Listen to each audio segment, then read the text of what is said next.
estanque en mi ser.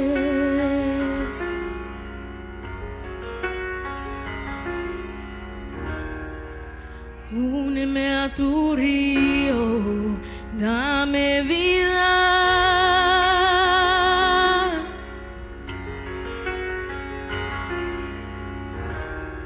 No sé qué palabras decir que provoquen que me quieras más de lo que me amas.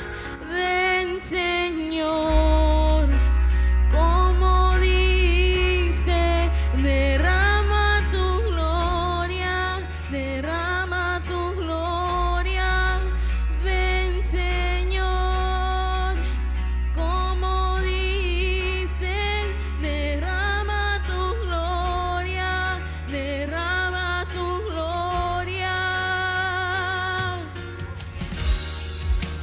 Vence mis tinieblas con tu luz.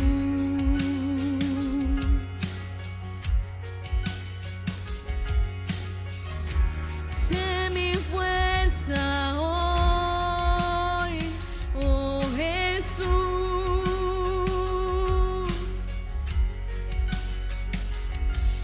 Encuentra mi escondite,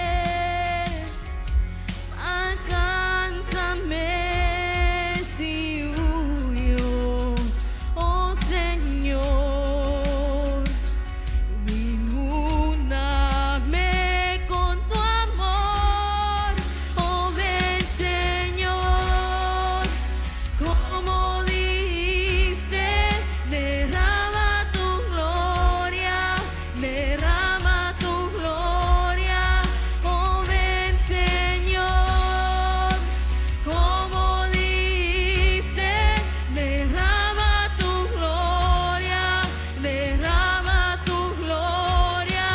Oh ven, Señor, como diste, derrama tu gloria, derrama tu gloria. Oh ven, Señor, como diste, derrama tu gloria, derrama tu gloria. Me amas como padre, como un hermano, como un león feroz como nadie. Con fuerza me buscas para abrazarme, me envuelves en tu amor. Oh ven, Señor, como diste, derrama tu gloria, derrama tu gloria. Oh ven, Señor, como diste, derrama tu gloria, derrama tu gloria. Oh ven, Señor, como diste, derrama tu gloria, derrama tu gloria. Me amas como padre, como un hermano, como un león feroz como nadie. Con fuerza me buscas para abrazarme, me envuelves en tu amor.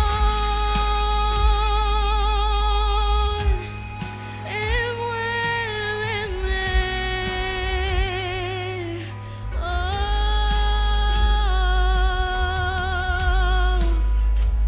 Que Dios os bendiga.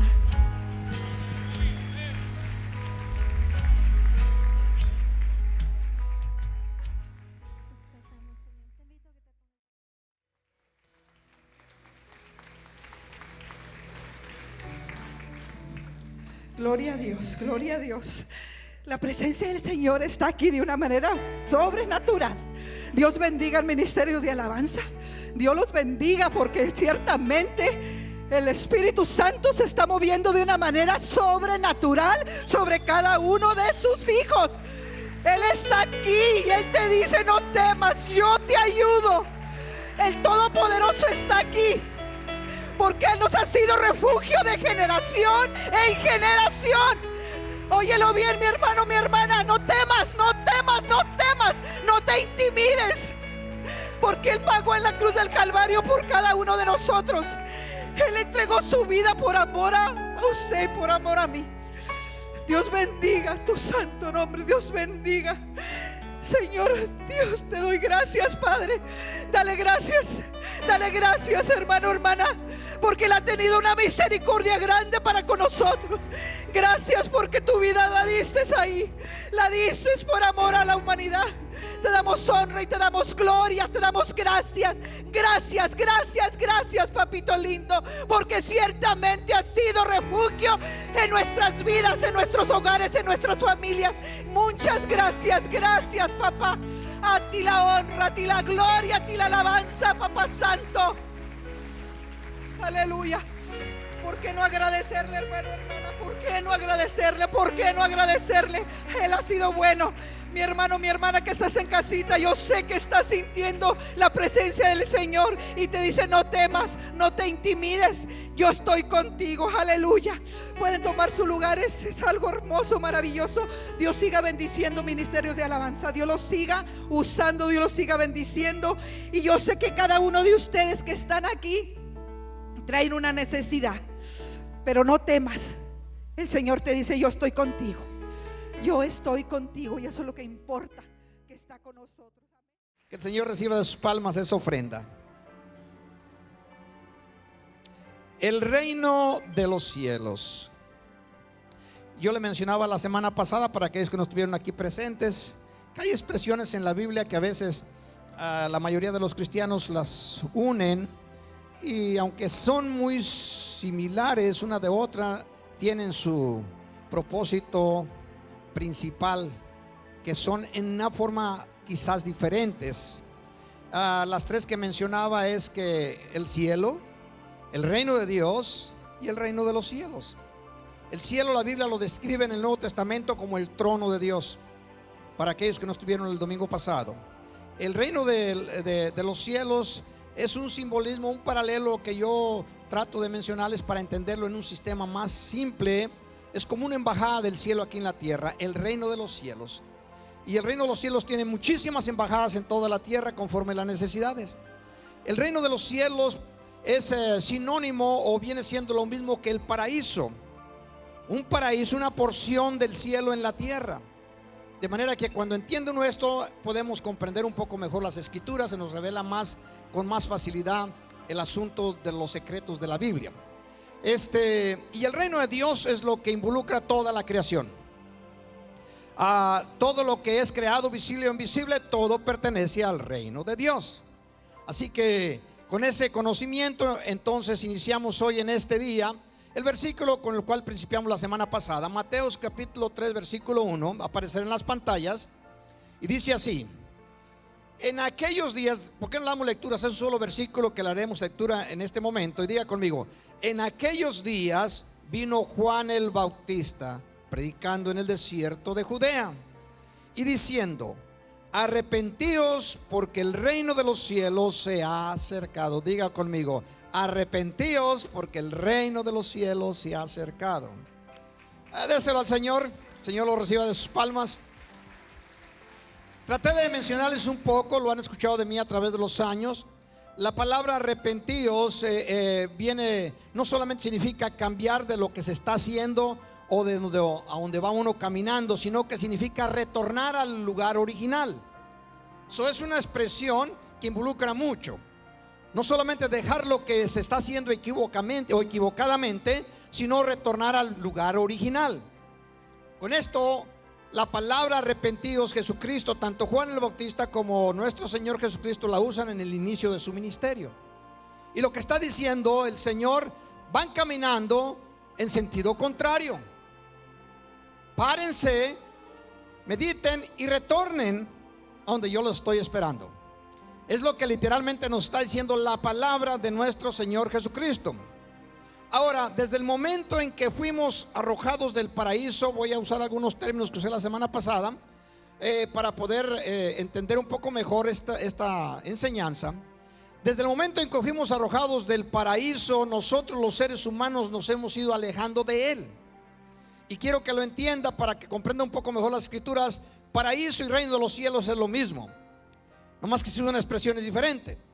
Nos hemos ido alejando los seres humanos y cada vez estamos, los seres humanos, no de los cristianos, estamos más lejos como seres humanos. Y el Señor Jesucristo viene y nos encuentra en el desierto.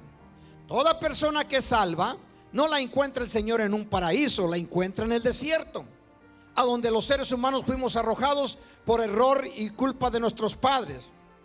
Enfatizaba la semana pasada que cuando nuestros padres pecaron, también usted y yo estábamos allí en los lomos de nuestro padre, de manera que pecamos juntamente con él. Algunos dicen: el día que llegue allá yo le voy a reclamar a Adán por qué cometió tal pecado y a dónde nos lanzó. Bueno, el problema es que ahí estábamos nosotros en los lomos de Adán. Como también cuando dice el Señor que Levit pagó los diezmos cuando los hizo a Abraham, porque se encontraba en los lomos de Abraham. Quiere decir que ya la genética estaba en los lomos de ellos, así que todos juntos pecamos. Cuando el Señor nos salva, su propósito original o principal es retornarnos al paraíso. Y no estoy hablando del cielo, porque nosotros nos acostumbramos tanto a vivir en el desierto que tenemos bastante dificultad con poder retornar a un lugar que en sí no lo hemos visto. Humanamente no lo hemos visto. El enemigo lucha afanosamente, desesperadamente, para que cuando usted y yo nos convertimos a Cristo, no vayamos a comprender, no vayamos a entender que el Señor nos está invitando al lugar de donde nos arrojó por el pecado. Pero al momento que usted y yo aceptamos a Cristo, el pecado nos es quitado por la sangre del pacto, y usted y yo tenemos la libertad, si lo deseamos, volver al lugar donde el Señor nos arrojó. Ahora podemos volver a entrar.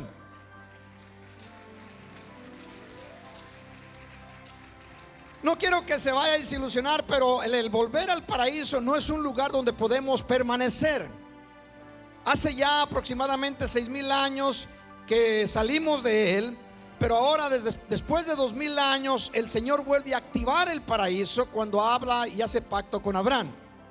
Al hacer pacto con Abraham, ahora los hijos de Dios empiezan a retornar, pero lo hacen por momentos.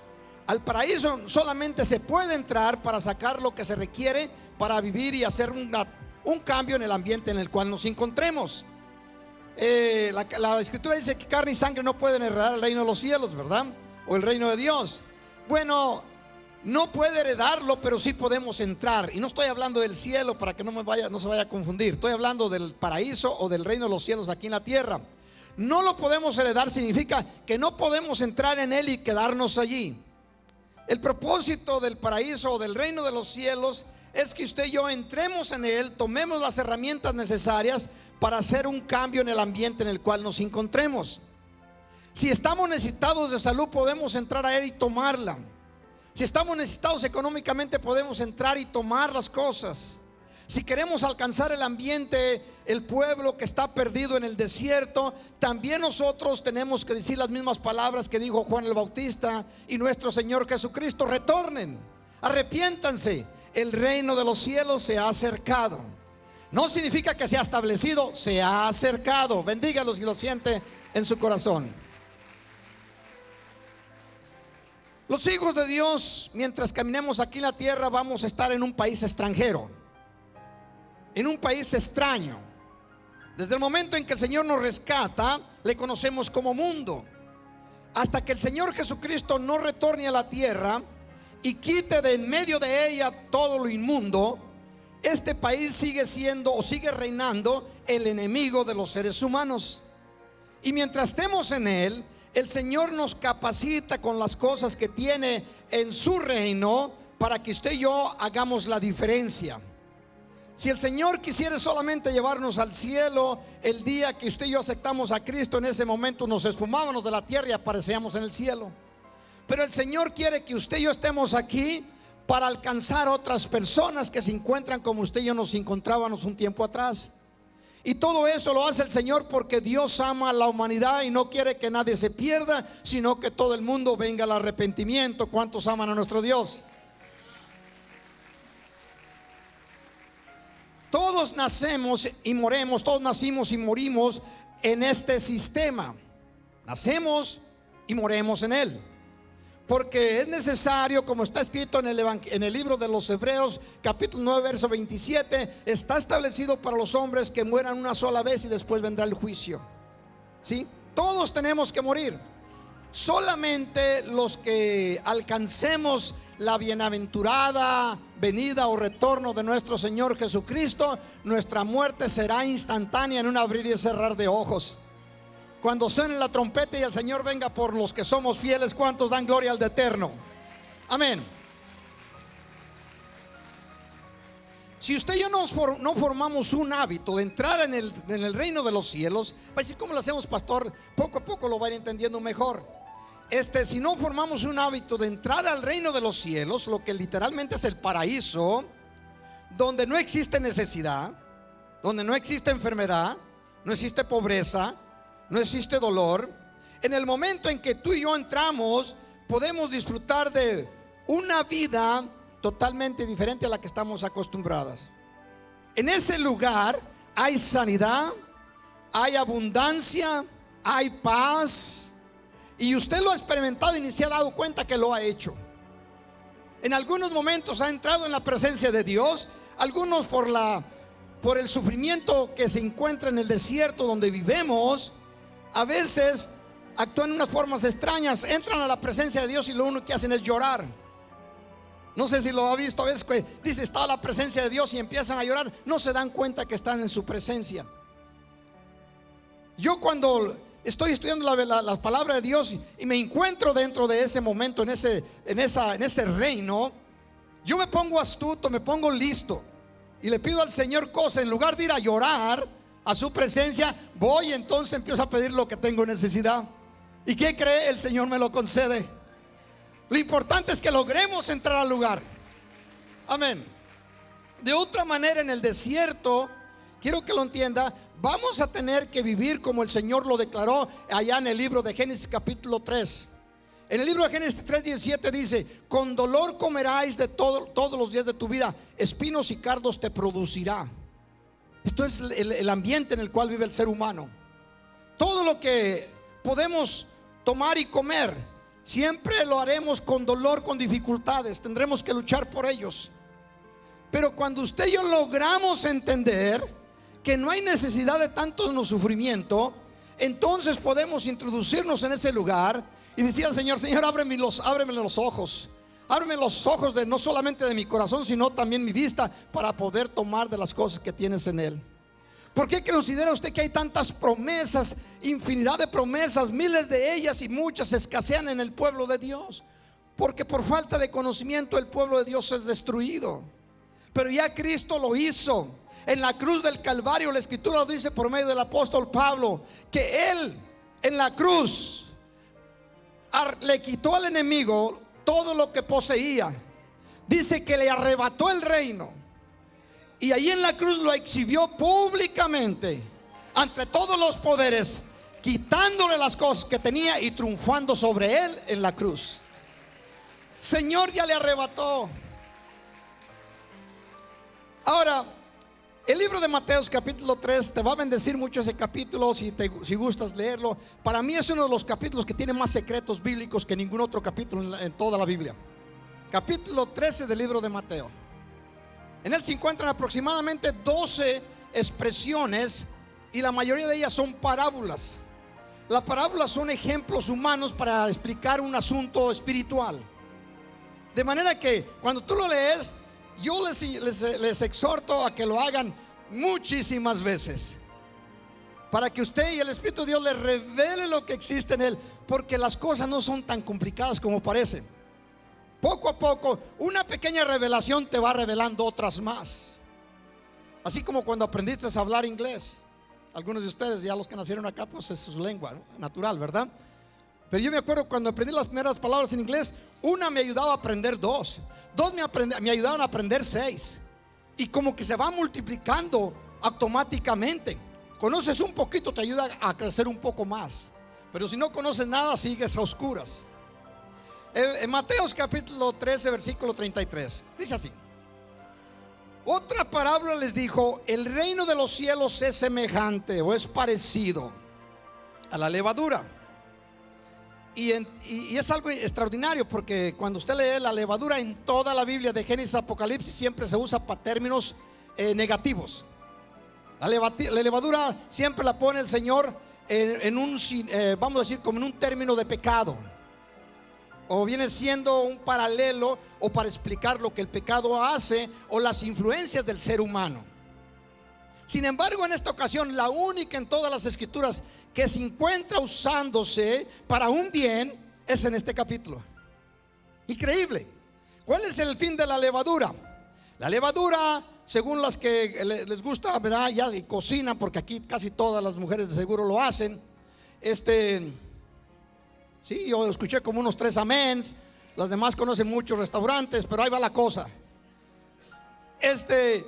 La levadura, cuando se le pone a la masa, esta se transforma. En de ser un puñado pequeño, se transforma en algo más gigantesco, más amplio, más extenso. Cambia su sistema totalmente.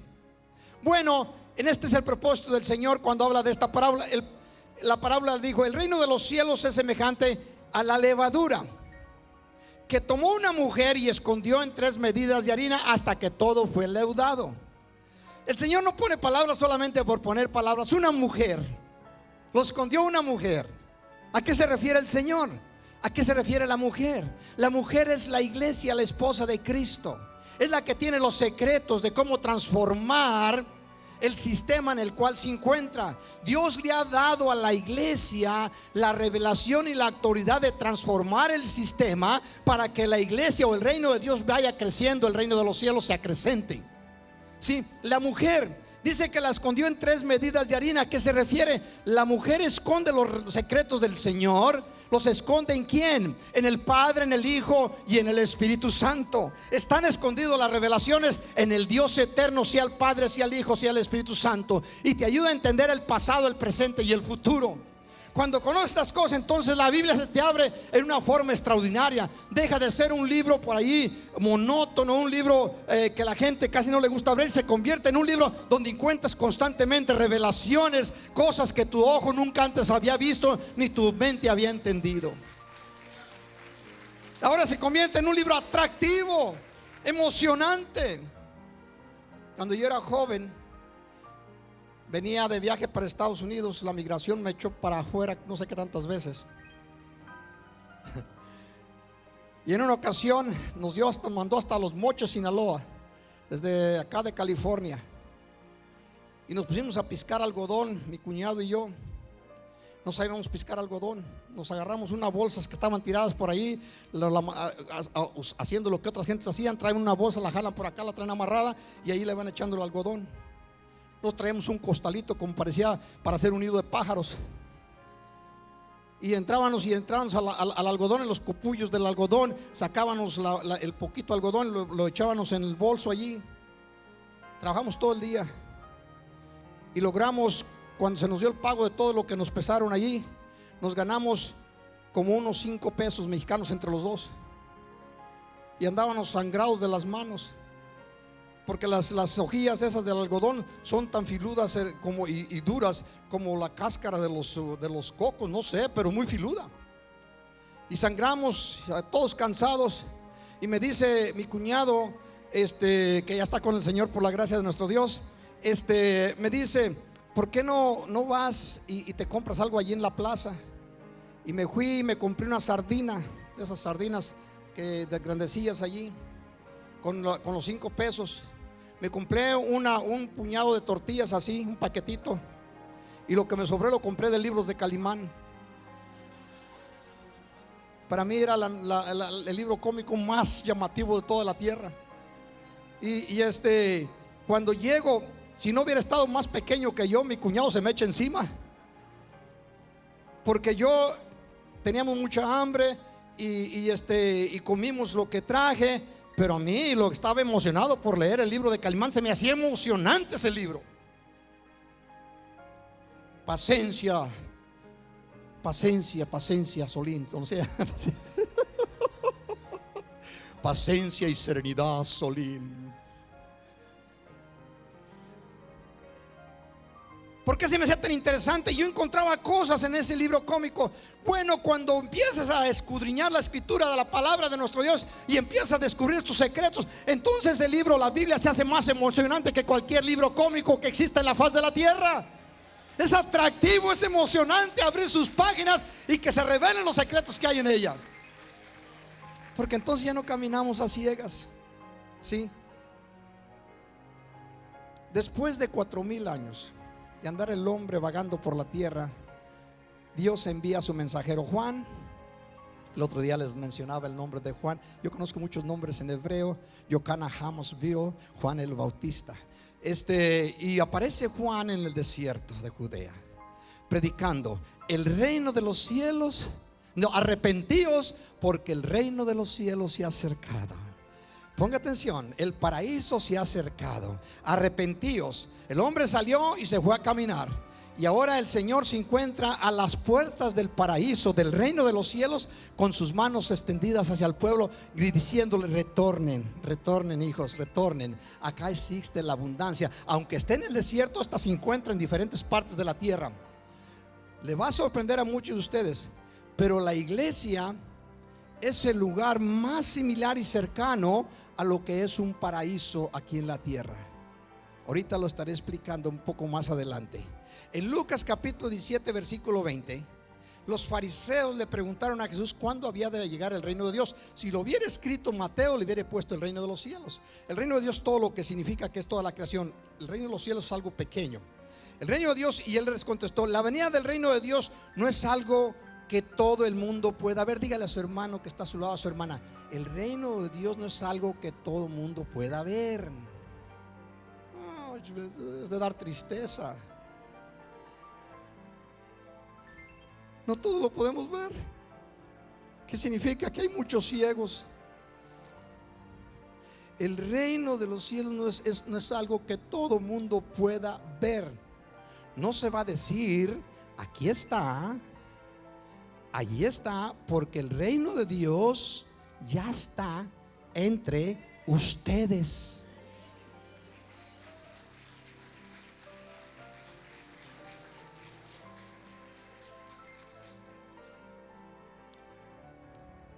Nosotros nos movemos en un mundo de dos dimensiones. Aquellos que entienden un poquito del asunto: la dimensión física y la dimensión, sin hablar de las 9 que enseñan los teólogos. Dos dimensiones: la física y la espiritual. Nos vemos en ese ambiente. Cuando yo no sé a cuánto les ha acontecido esto, que está trabajando o está haciendo algo. Yo lo he mencionado en algunas ocasiones. A mí me acontece muy a menudo, muy seguido. Va a decir: pues son los años. Ahorita que termine la plática va a decir: pues son los años, pastor. Resulta que estoy trabajando. Puedo tener una pinza, un martillo, unos tornillos, y de pronto al estar trabajando, yo casi me la paso cuando estoy trabajando, medito mucho en las cosas del cielo, y de pronto el martillo no está allí. No sé a cuánto les habrá acontecido. No que sea el martillo, quizá la cartera, o que sea la chequera o la tarjeta del esposo, no sé. Pero se extravía. Y luego entonces, en algunas ocasiones, el otro día se me perdió algo, una porción de plomería, una unión, y la necesitaba para no ir a la tienda a buscar otra, y yo la tenía conmigo y se me perdió. Y le di vueltas para un lado y le di para otro. Dice: pues ya andaba echando la culpa al diablo. Y la buscaba por todos lados. Yo he acostumbrado a hacer, y lo he hecho quizás decenas y decenas de veces en mi vida, muchas ocasiones. Y después me quedo pensando: ¿qué ando haciendo aquí dando golpes como los murciélagos sin ciego? Entonces me digo: ministros llamas de fuego, aquí hay un problema. Yo no soy el culpable del asunto. Quiero que me busquen el martillo y me lo enseñen dónde está. Yo no me voy a mover de aquí Y no voy a hacer nada hasta que ustedes me digan dónde está. No lo estoy diciendo yo, el Hijo de Dios. No quiero exagerar. Estoy delante de Dios como lo están todos ustedes. No pasa, quizás en algunas ocasiones, 10, 15 segundos. Ahí está el martillo. ¿Se ha ido el martillo y me lo trajeron? No, el martillo siempre estaba allí. ¿Y por qué no lo miraba, pastor? Queda quedando ciego, pastor. No, pero me viene aconteciendo desde muchos años. Y antes tenía ojos como los de una águila. Los miraba a todos ustedes, ahorita ya no los veo. Pero me acontece eso muy a menudo. ¿Qué es lo que pasa? Vivimos en un sistema de dos dimensiones. Hay momentos, estamos tan cerca del Señor, que hay momentos que las cosas pasan al reino de los cielos y están allí, y totalmente hay un muro que los separa. Porque cada vez que se cae una cosa de su mano, siempre corre a esconderse por ahí debajo de la mesa, o debajo del asiento, debajo del sofá, qué sé yo. En los tiempos de mi pequeño Ismael, que estaba tocando acá, director, para aquellos que no lo conocen, director de la alabanza, mi hijo se pone a platicar conmigo, me dice que en sus tiempos, yo también lo practiqué. En los tiempos de nosotros teníamos un juego cuando yo tenía pocos años, y para aquellos no se extrañe, pero yo también fui joven y un poco antes había sido un niño. Y jugamos un deporte, no sé cómo le llamarían, se llamaba de escondidas. Escondidas. En inglés, hide and seek. Escóndete para que te busquen. Y jugué yo ese deporte. Y me dice mi hijo Ismael, ¿sabe qué, Terry? Que yo era tan valiente a los 9 años, allá por la calle del Cypress donde vivíamos, con sus amigos de la escuela. Él se escondía y se metía en las alcantarillas que estaban hechas allí en la calle, que tiene una rajadita y luego tienen como una cobita, y se metía por allí. Le digo, ¿cómo es posible que te hayas metido? No sabes que había serpientes allí. Podía haber una serpiente, una araña. Dice, pues yo tenía mucho valor y me metía. No, si te mire, mi hijo, salías resguñado, salías lleno de lodo de ese lugar, pero yo te hubiera dado con la faja. Y a veces mis nietos allá en la casa, hay muchas plantas de jardín, y en la casa pues todas lo que existe, como los sofás y todas estas cosas, y ahorita empiezan a correr y se empiezan a esconder. ¿Por qué les digo todo eso? Porque cuando nuestro padre Adán y Eva cometieron el error, ¿qué fue lo primero que hicieron cuando escucharon la voz del Señor? Dice que ¿qué? Tuvieron temor y se escondieron. Y nosotros miramos esa expresión, inmediatamente nos vamos al significado por encimita y pensamos que se habían escondido, o ellos pensaban que se habían escondido de Dios. De Dios nadie se esconde, usted ya lo sabe. ¿Qué fue lo que pasó? Cuando uno se esconde atrás de un sofá, atrás de un arbusto, no solamente se escondió de las personas, pero realmente todo el sistema se escondió de usted. El que menos mira es usted, que es quien está escondido. Cuando usted y yo salimos, nos escondemos, creemos que andamos escondidos de Dios. Realmente se esconde el paraíso de nosotros. La persona que está metida debajo del sofá no está mirando absolutamente nada. Los que andan buscando lo miran todo. Bueno, el Señor quiere que usted y yo no habitemos en ese lugar, sino que aprendamos a entrar al reino de los cielos, al paraíso, y tomar las cosas necesarias para el sustento diario. ¿Cuántos dan gloria a nuestro Dios? Vea cómo dice Isaías capítulo 65 verso 2, hablando el profeta. Y también Romanos lo vuelve a mencionar. Extendí mis manos todo el día a un pueblo rebelde, el cual anda por caminos no buenos en pos de sus pensamientos. Pablo lo dice de esta manera, pero acerca de Israel dice, todo el día extendí mis manos a un pueblo rebelde y contradictorio. Medite un poco. En el momento que Dios nos echó para afuera, cuando hace pacto con Abraham, extiende sus manos a la humanidad. Y ahí, piense usted algo, piense usted. El Señor está con sus manos extendidas, y nosotros nos andamos escondiendo. Ahora, como creyentes, conocedores de la palabra, nosotros lo que queremos es presentarnos delante de Él. ¿Cuántas veces hoy en este día escucharon aquí, el Señor está en este lugar? Y si les digo que si lo creyeron, van a decir todos que sí, a pesar de que llegaron algunos de ustedes tarde. ¿Sí? Y algunos están casi queriendo que se termine, ya que termine ese pastor dar gritos allá para irme. ¿Usted cree que una persona que conoce que Dios está ahí y va a llegar tarde donde está Dios? Eso jamás. Eso no es concebible.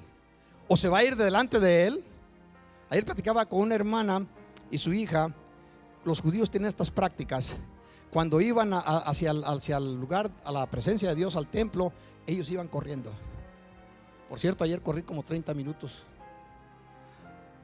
Yo pensé que ya no me iban a ver hoy este día, que me ha pegado un ataque al corazón. No corrí, troteaba y caminaba. El pueblo se aleja de Dios, queriendo esconder. Cuando el Señor Jesucristo les dice en Mateo capítulo 6 versículo 6, vea lo que dice: mas tú cuando ores, es Cristo hablando, mas tú cuando ores, entra en tu aposento y cerrada la puerta, ora a tu Padre que está en secreto, y tu Padre que ve en lo secreto te recompensará en público. Ora a tu Padre que está en secreto. La palabra secreto es una traducción del paraíso. Es cuando usted entra a su presencia. A su presencia. Hoy en este día, para aquellos que no están muy acostumbrados, no conocen esto, cuando Cristo le está hablando al pueblo, allí dice aposento. Otros de los dicen, en otras traducciones dicen en tu closet. Es una expresión que se usa. Permítame, les voy a enseñar cómo los judíos lo interpretan.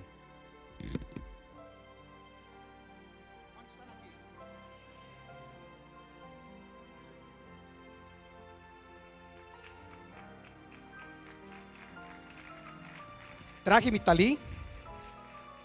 A ver si encuentro por ahí la kipa. ¿Se cayó? Ok, no se debe haber caído. Nada más lo bueno es que no se me esconde en el reino de los cielos, porque entonces la kipa, los judíos la interpretan de una manera. Los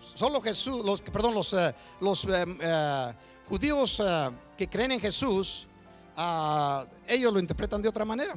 Nosotros los gentiles también.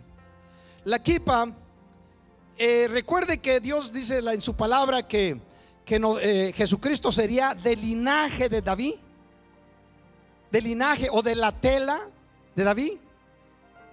Bueno, los judíos consideran que esta kipa, en estos tiempos modernos, que cuando Dios los mira hacia abajo, como mira al pecado en ellos, entonces Dios los va a fulminar si no se ponen esta kipa, que en algunos casos le llaman cúpula, o lo que está arriba.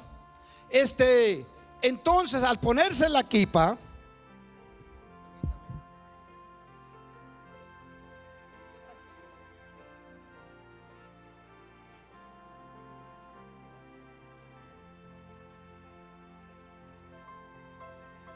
cuando se pone la kipa, lo que está usted simbolizando, la ira de Dios no puede destruirme, porque ellos sí sabían que la kipa era un representante del Mesías, y entonces el Mesías intervenía entre la ira de Dios y ellos.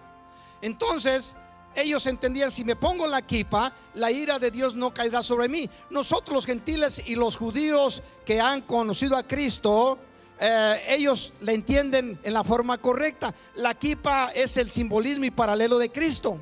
Significa que Cristo es la cabeza de nosotros. No solamente la tela, sino que Cristo es nuestra cabeza. Él nos cubre de todo lo que Dios, cuando usted y yo cometemos un error, el pecado es fulminado por Dios, y no puede el Señor quitarnos la vida, porque Cristo es nuestra cabeza. Y descargar la ira a Dios tendría que descargarla sobre Cristo, y ya lo hizo en la cruz del Calvario. Así que usted y yo estamos exentos de la ira de Dios. ¿Por qué? Porque Cristo es el que medía entre Dios y nosotros. ¿Cuánto le damos gloria? El talí, la cobertura. El pueblo de Israel lo entiende, los judíos ortodoxos lo entienden de una manera, los cristianos lo entendemos de una forma más avanzada.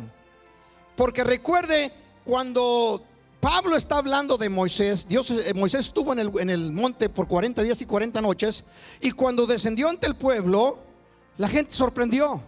La gloria de Dios resplandecía del cuerpo de Moisés, del rostro de Moisés. Entonces Moisés usó su talí, su manto, para cubrirse. para que el pueblo de Israel no fuera a desanimarse el día que mañana pasado la gloria que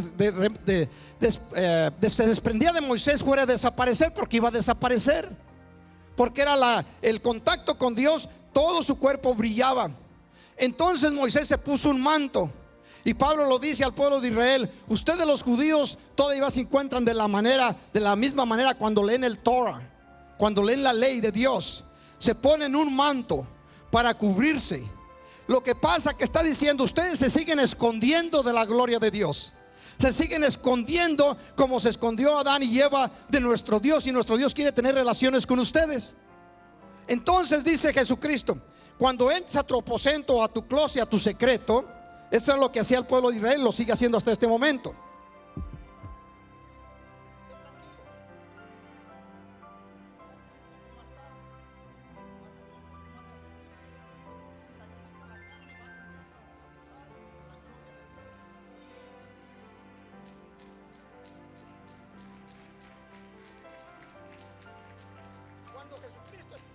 Cuando Jesús está diciendo: entren en su secreto, lo que está diciendo: entren donde se encuentra Dios. Y el pueblo de Israel, los judíos hasta este momento, sin saber lo que están haciendo, se cubren con el talí. El talí significa Dios, la cobertura de Dios. Ellos se cubren y están orando, y están ahí orando. Lo que no saben, que esto es un simbolismo de entrar al paraíso, pero quieren seguir escondidos en el mismo paraíso. Usted y yo, el talí no es necesario en este tiempo para nosotros, porque Dios nos cubre con su gloria. Su gloria está sobre nosotros. Sí. Yo, cuando falleció mi madre, el pueblo judío tiene esta mentalidad, que cuando venga el Señor Jesucristo por su pueblo, dice que va a venir buscando el talí. Increíble. En cada creyente que va a buscar el talí. Cuando mi madre murió, en su ataúd yo puse sobre de ella el talí, no porque sea así, sino es un simbolismo solamente, porque quien está sobre nosotros es Jesucristo, el Hijo de Dios. Cuando el Señor está diciendo: cuando ustedes hablen con Dios, cúbranse, pero no de Dios, sino del mundo. Cúbranse del mundo. Sálganse de lo mundano, de lo externo. Entren en el secreto, porque entran a su presencia. Cuando usted viene a la casa de Dios, usted debe de venir con esta mentalidad: no voy a ir a ver al hermano o a la hermana. ¿Qué clase de vestido anda usando la hermana? Yo sé que algunas hermanas pasaron y se le quedaron viendo al vestido que traen, por vestidos que solamente, yo no sé si lo hicieron en Marte o qué sé. O los pantalones, el pastor, ese traje que el pastor trae ahorita puesto, ya se lo conozco de hace 10 años. Y tengo unos allí que tienen 25 años. Y no se siente extraño, hermano, no se siente extraño. Al pueblo de Israel le duraron 40 años.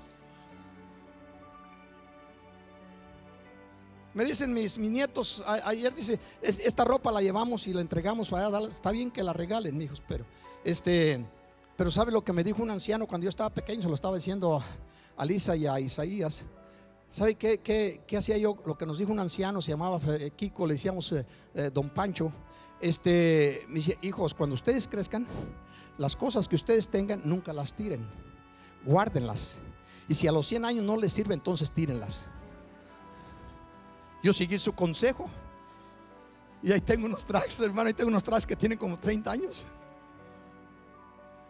Ahora, ¿cuál es el propósito de Dios? Entrar a su presencia. El propósito, hermanos, es que nos escondamos de lo que está allá afuera. Cuando usted viene a su presencia, cuando está delante del Señor, usted olvídese de la gente, olvídese de los afanes, olvídese de algo cocinando en su casa, olvídese de todo lo externo y entre en su secreto con Dios y platique con Dios, ore con Dios, porque entonces puede usted entrar al paraíso y sacar las cosas que en él existen para su beneficio y el beneficio del reino y de la tierra. Prosigamos en el capítulo 14 de Mateo y ponga atención.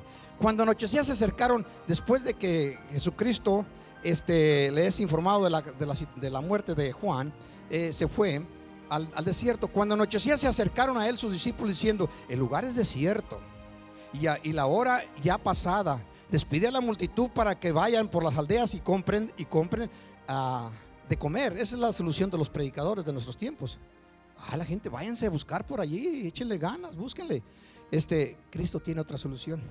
Claro que vamos a buscar, pero cuando salgamos ya de su presencia.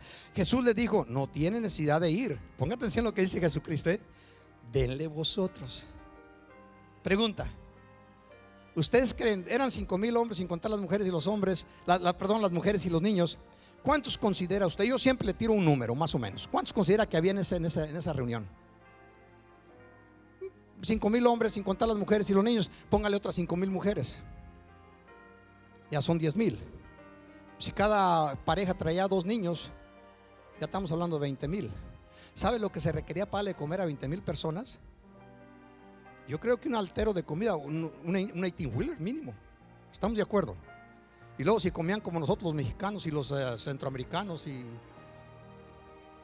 imagínense, hermano.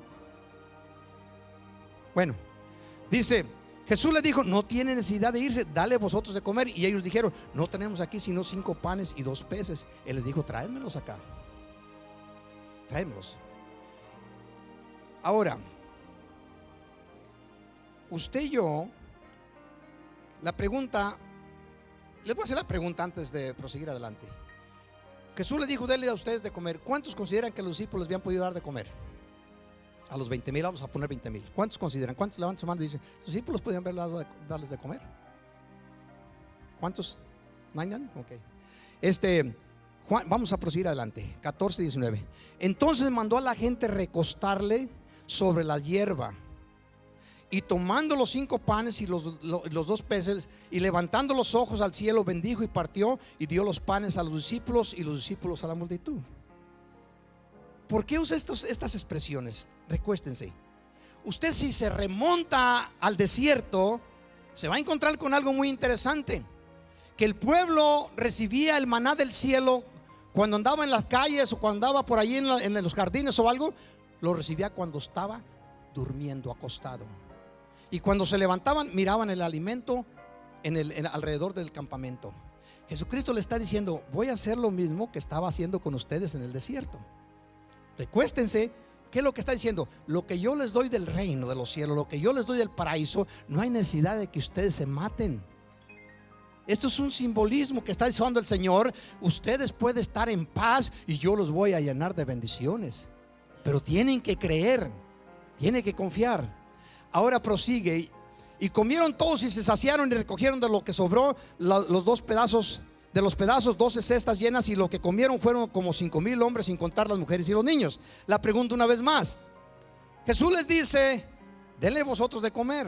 Ustedes dijeron, ¿cuántos podían dar? Yo les pregunté, ¿cuántos creen ustedes que podían haberle dado de comer a aquella multitud? Ninguno levantó su mano. Ahora la pregunta sería, ¿Jesucristo les estaba tomando el pelo a los discípulos? ¿Cree usted que Jesucristo sabía que ellos podían darle de comer a la gente? Claro que sí. Claro que sí. Jesucristo no le está diciendo algo que es imposible hacerse. Jesucristo no le pide a usted ni a mí hacer algo que es imposible que podamos hacer. Jesucristo no juega eso, no trabaja con esos jueguitos de humanos. No engaña. Los discípulos podían. Ahora otra pregunta más se las voy a hacer. Cuando le dieron a Jesucristo los 5 panes y los 2 peces, ¿cuándo fue que estos 5 panes y 2 peces se multiplicaron? ¿Cuando Jesús se los entregó a los discípulos o cuando los discípulos se lo entregaron a la gente? ¿Cuándo? Sí, ya existían, pero ¿cuándo fue que se miraron en el ambiente físico? Cuando se los dieron a la gente. Jesucristo le entrega al primer discípulo los 5 panes y los 2 peces. Y cuando ellos se lo entregan al otro discípulo, le entrega 5 panes y 2 peces. Y cuando otro discípulo se lo empieza a entregar a la gente, se le entrega 5 panes y 2 peces. Y así fueron entregando 5 panes y 2 peces. 5 panes y 2 peces fueron entregando a cada una de las personas en ese lugar. No se multiplicaron cuando Cristo se los dio a ellos, se multiplicaron cuando los otros lo estaban recibiendo. De otra manera, Jesucristo tenía que darles una 18-wheeler a los discípulos, los borra ahí. No era un montonón y diciendo ahora venten y agarren todo. No, se multiplicaban. ¿Por qué Jesucristo les dijo, ustedes denle de comer? Porque los discípulos no sabían algo que usted y yo también no sabemos: que donde está Cristo Jesús, allí está el reino de los cielos. Allí está el paraíso. Allí está el paraíso. Y todo lo que sale del paraíso tiene la posibilidad, tiene el poder creativo. Todo lo que existió en el paraíso era un poder creativo de multiplicarse. Que Dios dijo: cada semilla dé conforme a su género, multiplíquese. De manera que en el momento en que tú te das cuenta que estás delante de Jesús, por eso les preguntaba: ¿cuántos creen que aquí está Dios? Como se lo dijeron a Ismael hace un momento en los cantos. Y entramos y no sabemos que aquí está Dios. Lo sabemos en una forma de conocimiento humano, pero no en una forma literal de espíritu. Si supiéramos tal cosa, llegaban más temprano que yo a la iglesia. Yo llego cerca de las 7 y algo con Ismael. ¿Por qué? ¿Quién no va a querer estar en la presencia de Dios? Y el irnos de aquí, no nos iríamos tan a la carrera como que se nos va a acabar la comida allá en los restaurantes o qué sé yo, o no queremos llegar tarde. ¿Por qué? Porque no logramos entender que el reino de los cielos o el paraíso, Cristo está a las puertas. Los discípulos estaban en el paraíso y no lo habían entendido. Ellos fueron los instrumentos que Dios usó. Cuando ellos agarraban aquellos peces que tocó el Señor, los bendijo, quiere decir que los introdujo al reino. Cuando salen con el poder de creatividad. Cuando usted sale de la presencia del Señor, cuando usted está en su secreto, sea aquí en este templo o sea en su casa, cuando usted sale en ese momento, una persona que si se entera, se da cuenta, es el momento de pedirle algo a Dios y que esa persona ponga su mano sobre usted. Porque en ese momento lo que se le pide, se le concede, porque las palabras que van a salir de esa persona tienen el poder de crear las cosas. Bendiga a nuestro Dios. Ay.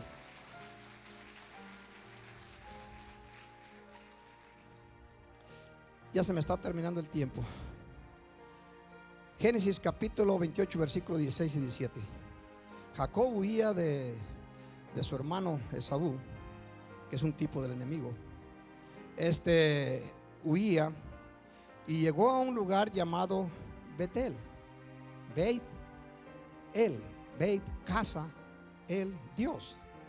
Llegó a un lugar que después vino a construirse la casa de Dios allí. Cuando huía se recostó en aquel lugar, y al acostarse dice que tuvo un sueño.